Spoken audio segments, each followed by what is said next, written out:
Hello everyone, good morning. In this recording, we are going to talk about government health insurance and disability insurance.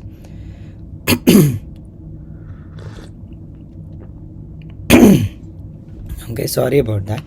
My voice is a little bit sore. So, in Canada, majority of health needs are covered by the Canada Health Act. So when you are a resident of Canada or when you are a citizen of Canada, your health needs, right, emergency health needs as well as mandatory health needs are covered by the provincial government. So the provincial government acts according to the Canada Health Act.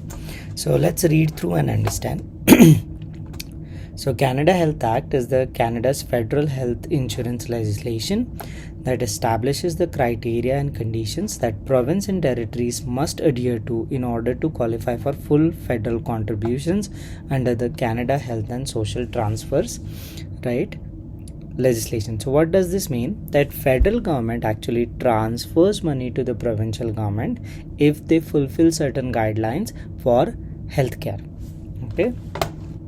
The roots of Canada Health Act date back to 1947 when Saskatchewan established the first provincial public universal hospital insurance scheme. By 1961, all 10 provinces and 2 territories had introduced public insurance plans. In 1984, the federal parliament unanimously passed the Canada Health Act, intended to ensure universal access to healthcare services for all eligible residents of Canada, regardless of their location or income levels. So, healthcare in Canada is more or less, the emergency as well as mandatory healthcare is more or less free, right? You don't have to pay for it. You do pay for it using your taxes, or certain provinces have an additional payment that they charge monthly, but more or less the healthcare is free, and they do not distinguish, right, between residents based on income level or location. What is the program criteria? The Canada Health Act contains 5 criteria that the provinces and territories must meet in order to qualify for full federal contributions under the Canada Health supplementary legislation. So it has to be public. The healthcare administration needs to be public, that is, they need to report to the provincial government. It cannot be private. It has to be comprehensive, right? So majority of things should be covered. It has to be universal, that is, applied to all income levels, all socioeconomic groups. It has to be portable, that is, if you travel from one province to other, you still need to be covered. And there has to be accessibility to it, right? So it needs to be more accessible. The public administration means the provincial or territorial health insurance plan must be administered and operated on a non-profit basis by a public authority. So the provincial bodies should not be making any profit in health transactions. Then comprehensiveness means the provincial or territorial healthcare insurance must cover all medically necessary insured health services, include hospital, physicians, and dental, which is surgical in nature. Okay, so the medically necessary services needs to be covered, almost all. It has to be universal. There must be uniform terms and conditions for the insured health services to which all insured residents of the province and territory are entitled. So everyone can access it. It has to be portable. Coverage for insured services must be maintained when an insured person moves or travels outside his home jurisdiction or travels outside Canada within certain limits. And it has to be accessible. Reasonable access by an insured person to medically necessary hospital and physician services must be unimpeded by financial barriers such as user charge or extra billing. So there cannot be any barriers to access. So let's say there is $100 charge each time you visit a physician. That is not allowed under the Canada Health Act. Other barriers such as discrimination based on age, health, or financial circumstances is not allowed. So that's the Federal Canada Health Act that provides guideline to provinces, but provinces run the health insurance plan. So they have their own plan. Each province has their own way of doing it. Provincial plans can vary widely as to services they cover and methods they use to finance their plans. So services they covered: insured healthcare services. Insured healthcare services are medically necessary hospital, physician, and surgical dental services for individuals who are insured under the provincial healthcare plan and are further defined right under the Canada Health Act to ensure medically necessary. So what does the provincial healthcare cover? Generally, it covers in and out patient service. When you visit an hospital, in and out services are covered, including a ward or a standard accommodation. If you need special accommodations, that's not covered. Nursing services are covered that are required in hospitals or under physicians.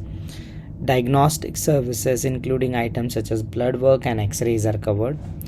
Use of operating rooms and anesthetic facilities are covered. Drug administrator in the hospitals are covered. If they ask you to purchase it from a pharmacy, those drugs are not covered. Okay. Other healthcare services, the province and territories are free to include additional services on their own terms and conditions, like ambulance services, right? Services which are not covered: any services provided by a physician or a hospital that are not considered medically necessary do not have to be included in the provincial health plan. So most of the times, like non-necessary services like plastic surgeries, right, then improvements, all of those things are not covered under the provincial health plan. Who are the covered individuals? To be insured under the provincial health plan, an individual must be an eligible resident of a province or a territory. Canada Health Act defines a resident of a province as a person lawfully entitled to remain or to be or remain in Canada. Now, what are the tax implications? Where a province levies a provincial health tax to the employers to help cover the cost of providing provincial health insurance, there is no taxable benefit charged to the employee. In Ontario specifically, they charge the employers a small amount of fee for providing healthcare. So in that case, that fee that they charge cannot be treated as a taxable benefit. Where the province or territory charges a premium to their residents for providing healthcare coverage, if the individual pays the premium on his own, there is no tax deduction available and no relief available through a non-refundable tax credit. If an employer pays the premium on behalf of the employee and the employer's payment is charged as a taxable benefit to the employee. So if the employer is paying, right, the premium that certain provinces charge on behalf of the employee, then the employer's payment is charged to the employee as a taxable benefit. Taxable benefit means you have to pay taxes on that. What is a benefit? Benefit received under the provincial health plan are not taxable benefits, so are received tax-free. So anything you received under the provincial health plan is tax-free.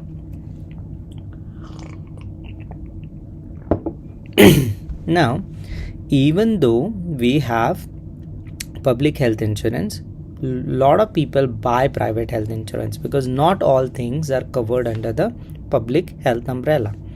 So what is private insurance? Private health insurance is often termed as supplementary insurance, and the private insurance industry picks up where the public plans leave.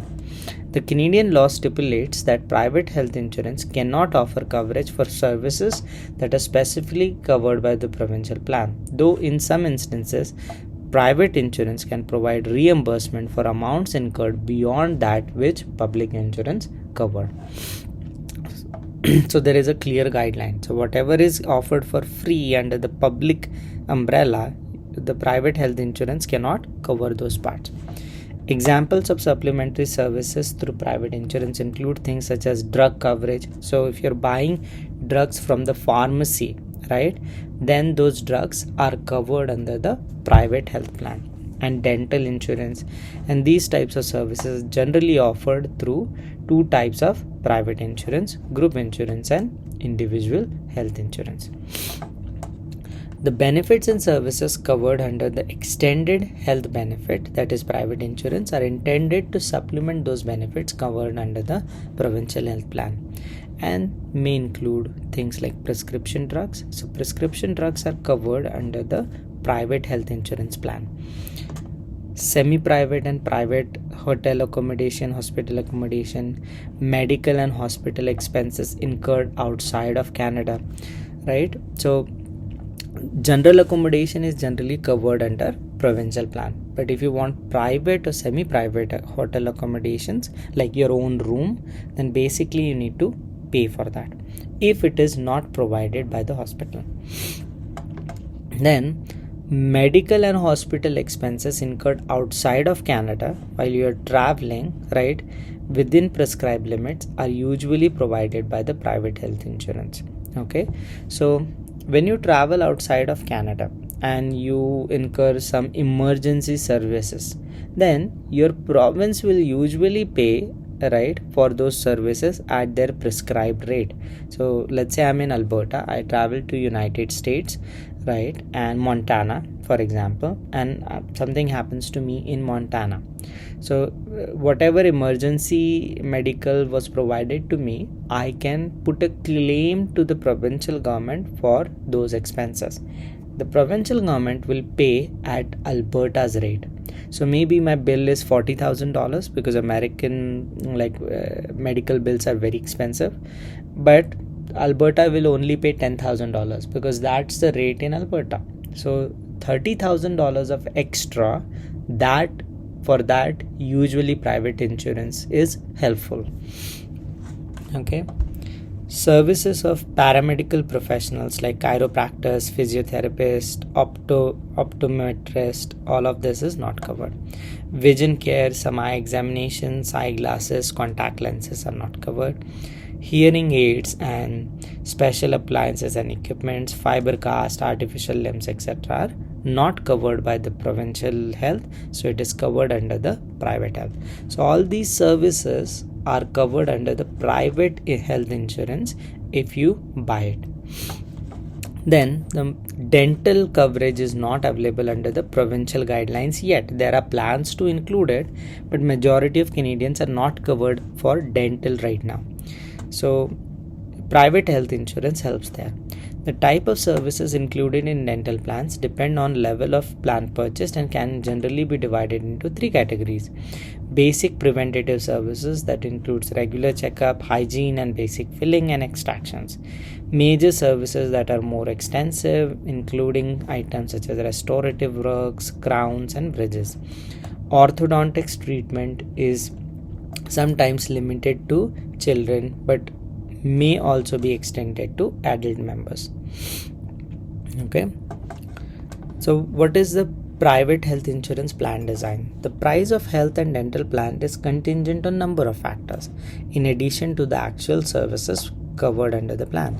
These factors include integration of deductibles, co-insurance and plan maximums. So health plans usually have deductible. Deductible is how much of the claim you pay, right? So as an insurer, as a client, right, there are certain amounts that you have to pay each time you put a claim, right? Those are called as deductible. So a deductible for a health or a dental plan is the amount of eligible expenses that a plan member is responsible to pay before the insurance coverage picks up any payment. Then there is co-insurance. Co-insurance is the percentage of eligible expenses in excess of any deductible for which the plan member is responsible. Then there are maximums. These are maximum benefits that include the overall maximum, meaning that maximum benefits before that. Co-insurance means what is the percentage after deductible the insurance person, that is the client, is going to pay. So let's say I am insured by a private insurance and my co-insurance is 20%. So whatever claim I put up after deductible, out of that 20% I'm going to pay, 80% the insurance company is going to cover. Then there are maximum amounts that you can claim to. There are a number of benefits that include an overall maximum, meaning that there is a dollar limit as to the total amount of eligible expenses that will be covered, right, under the plan. Maximums are employed because otherwise some benefits might be unaffordable, such as orthodontics. Then there are selections. For most group insurance plan, the policy owner selects the amount of co-insurance and deductible. The policy owner may also have some say in selection of internal maximums, but not all. The carrier quite often establishes internal maximum on other aspects such as out-of-country benefits. So whoever designs the plan in a group insurance plan is your employer or the group who designs the group insurance plan. So you have very little say in that. So in that case, that person is going to decide the co-insurance and deductible. Now, out of Canada coverage is interesting. When you're traveling out of Canada, an individual's provincial health plan will pay in Canadian dollars for the same services that would be covered in individuals' home provinces if such services are provided on an emergency basis. Private out-of-country coverage, often referred to as out-of-Canada coverage, is often included as a benefit covered under a group extended health insurance plan or an individual health insurance plan.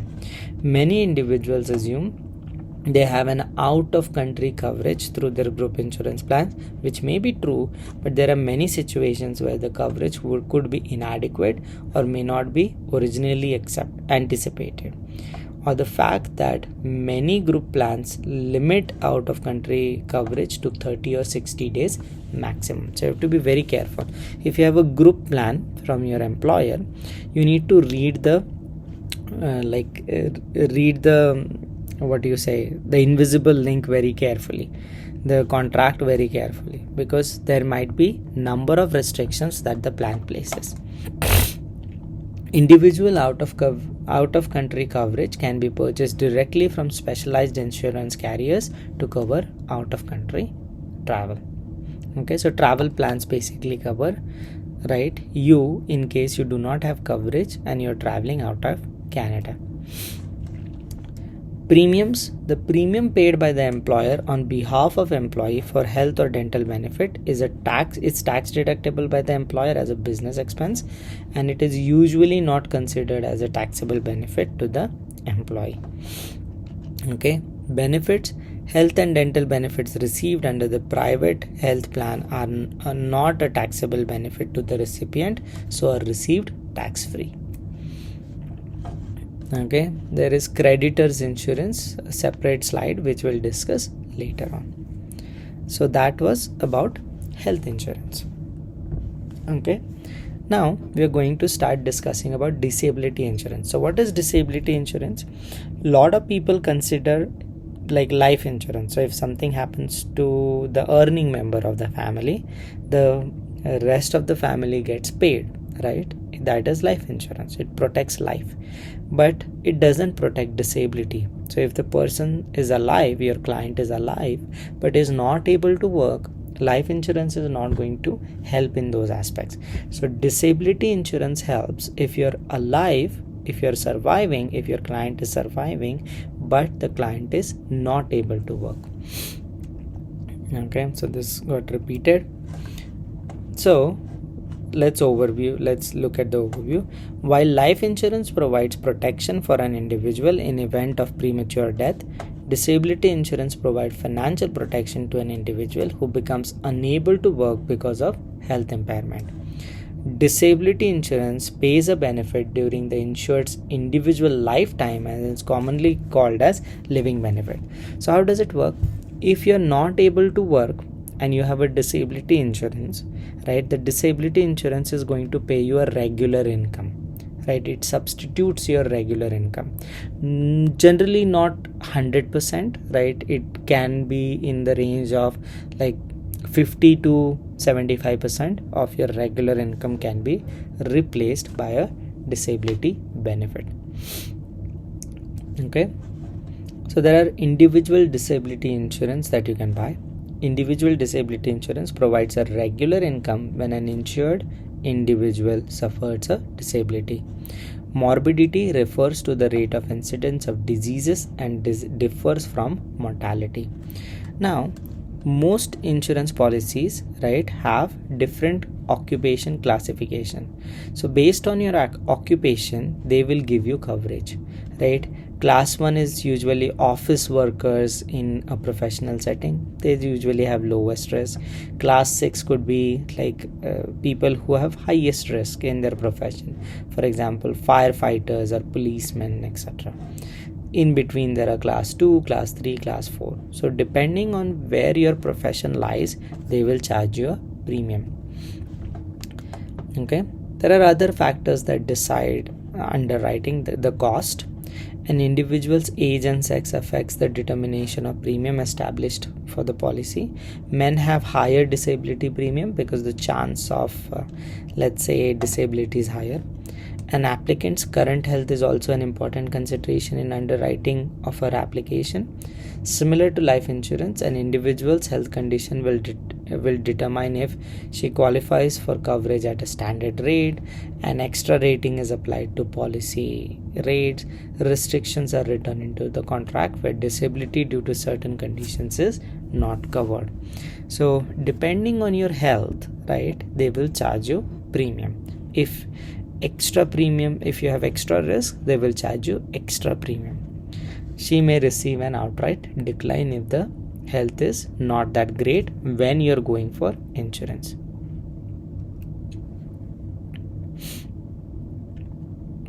Okay.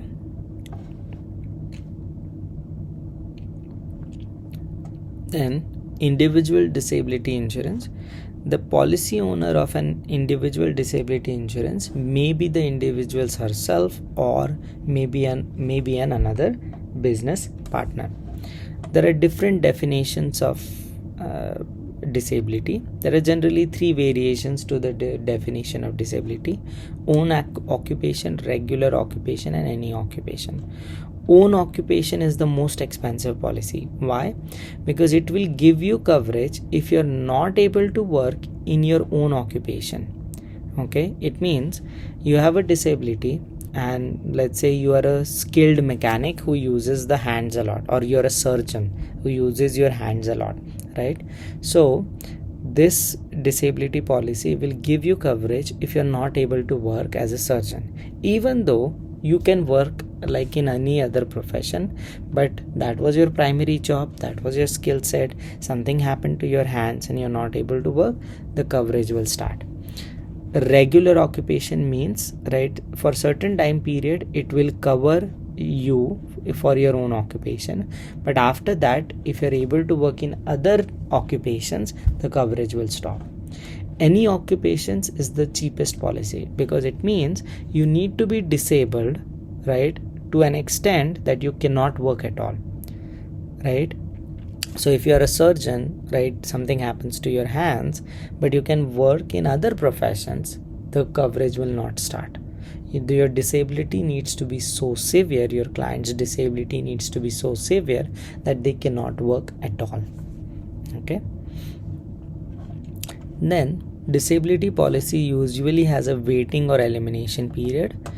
It is the period of time that an individual must be disabled before being eligible to receive disability benefit is referred to as waiting or elimination period.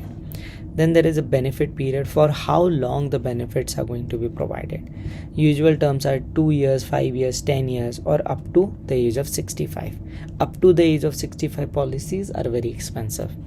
The benefit period refers to a maximum period of time during which the individual is eligible to receive disability benefits resulting from anyone's disability.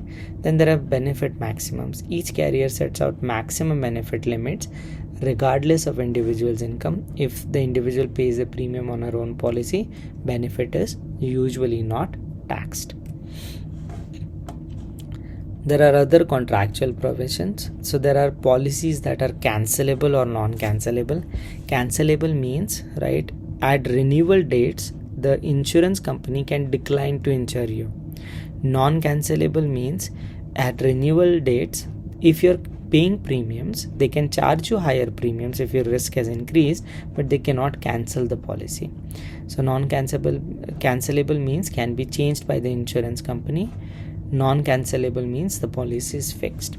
Then there are guaranteed renewable policy.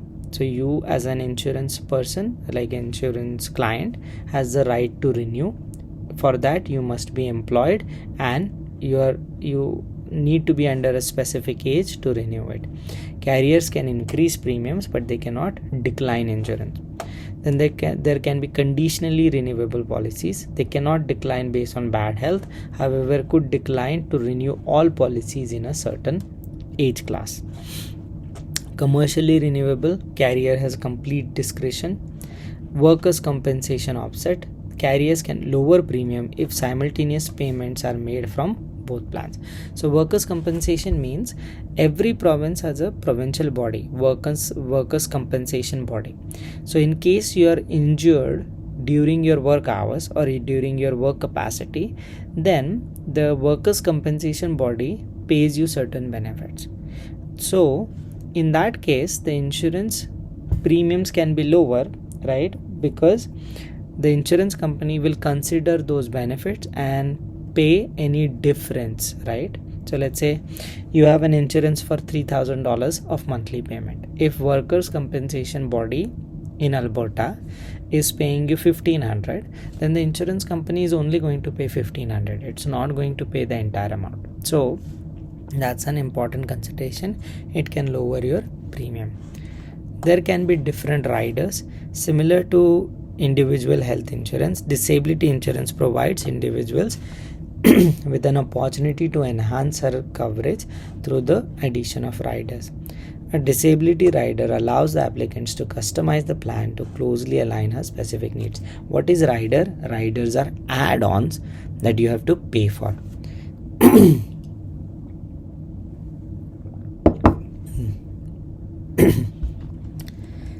Each rider is priced separately from the basic price of insurance.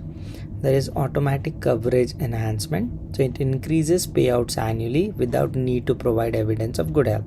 So generally inflation adjustment, a type of inflation adjustment. Cost of living adjustment, more specifically tied to inflation rate, right? So benefits increase each year based on inflation. Premium refund rider very specifically applies to no claims have been made over a long period of time, then certain amount of premiums can be given back to you, paid back to you. Usually it is 50%, but these policies are very costly. Taxation, premiums, when an individual pays her own premium, right, paid with after tax dollars for an individual disability plan, the premium is not a tax deductible and is not eligible for inclusion in any of non-refundable tax credit.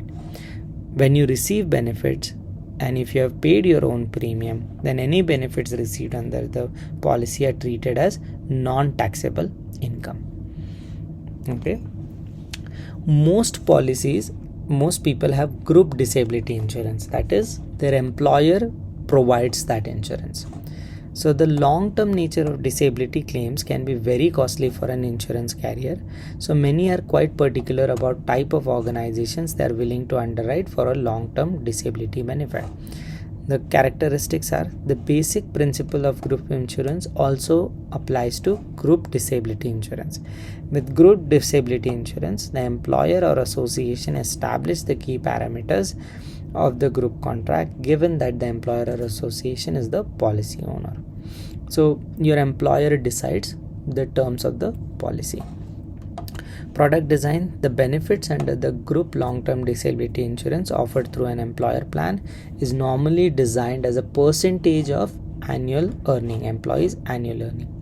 Usually it is anywhere between 50 to 75% on the higher side. Each insurance carrier establishes an overall maximum at which the benefit amount is capped. The premium charge for group disability benefit is derived based on profile of the group, including items such as age, sex, and occupation. Now, taxation of group policies depends on a lot of factors.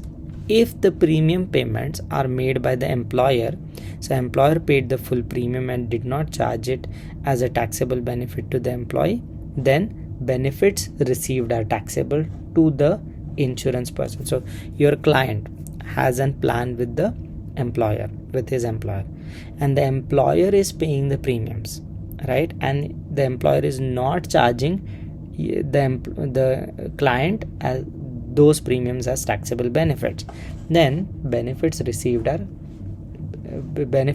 from the insurance plan are taxable. If the employer paid the full premium but charged it as a taxable benefit, then the benefits are non-taxable. If employee paid the full premium, benefit received are non-taxable. If employer and employee both contributed to the premium and employer did not charge any portion as a taxable benefit, then the benefit received are taxable but are reduced by any amount employee contributed to the program.